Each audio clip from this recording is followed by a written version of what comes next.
Hi, we're the first grade team. My name is Miss Davis. Here is another first grade teacher in our classroom. Hi, my name is Miss Dollar. My name is Mrs. Searles, and here's another first grade teacher in our class. Hi, I'm Miss Coaster. In the month of October, we will be focusing on dedication. We have a story today called The Most Magnificent Thing. And while we're reading it, I want you to think about how the character is dedicated.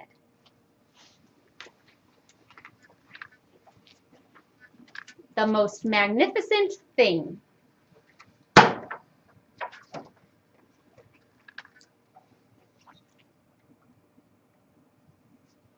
This is a regular girl and her best friend in the whole wide world.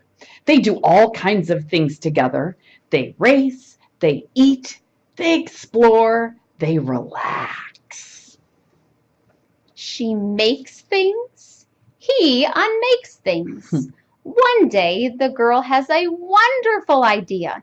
She is going to make the most magnificent thing.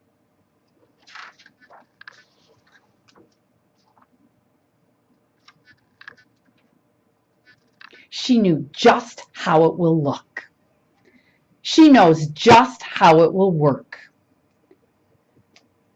All she has to do is make it, and she makes things all the time.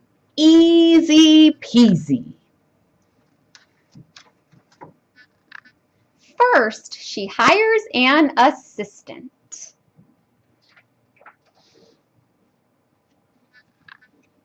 Next, they gather their supplies.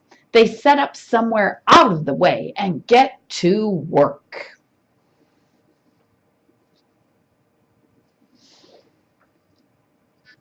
The girl tinkers and hammers and measures, while her assistant pounces and growls and chews.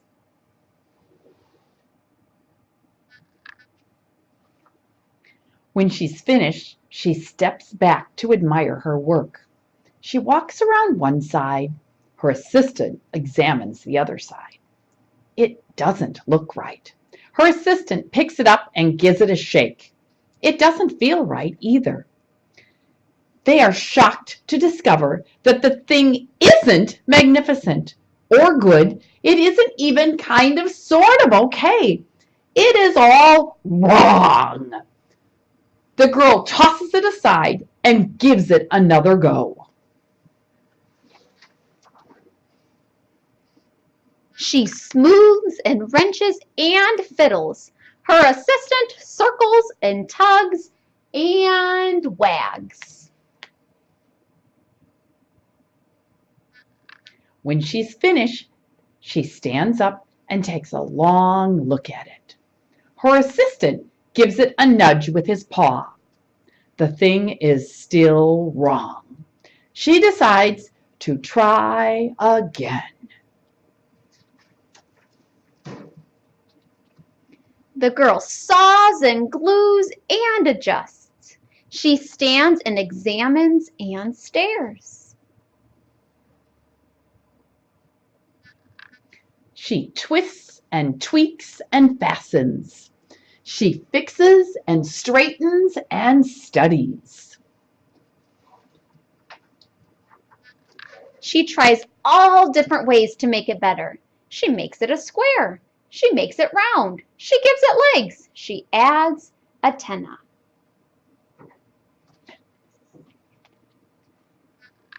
She makes it fuzzy. She makes it long, short, rough, smooth, big, small, and even smells of stinky cheese. But none of them are magnificent. Her hard work attracts a few admirers, but they don't understand. They can't see the magnificent thing that she has in her mind. She gets mad. The angrier she gets, the faster she works. She smashes pieces into shapes. She jams parts together. She pummels the little bits in. Her hands feel too big to work, and her brain is too full of all the not right things.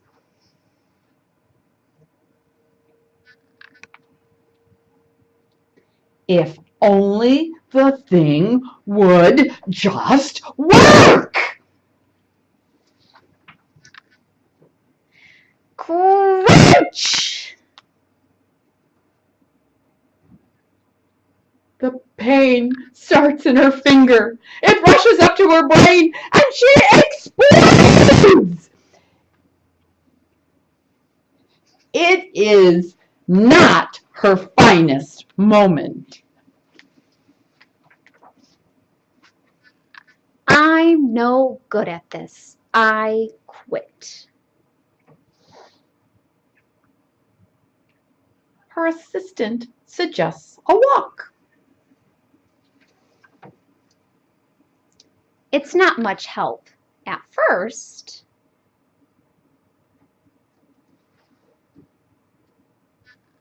But before long, she starts to feel different. Bit by bit, the mad gets pushed out of her head.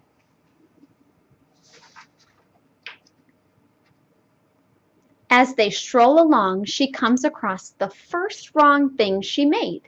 The bad feelings are about to start all over again. Then she notices something surprising.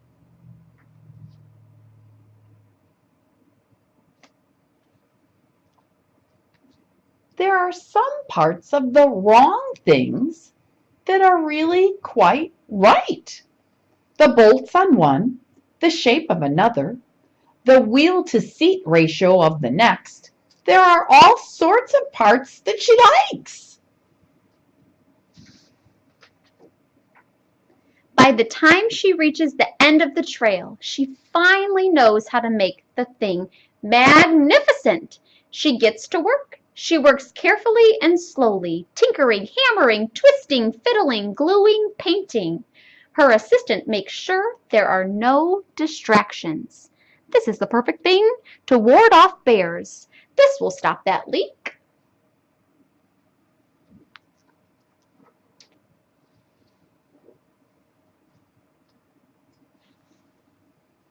The afternoon fades into evening.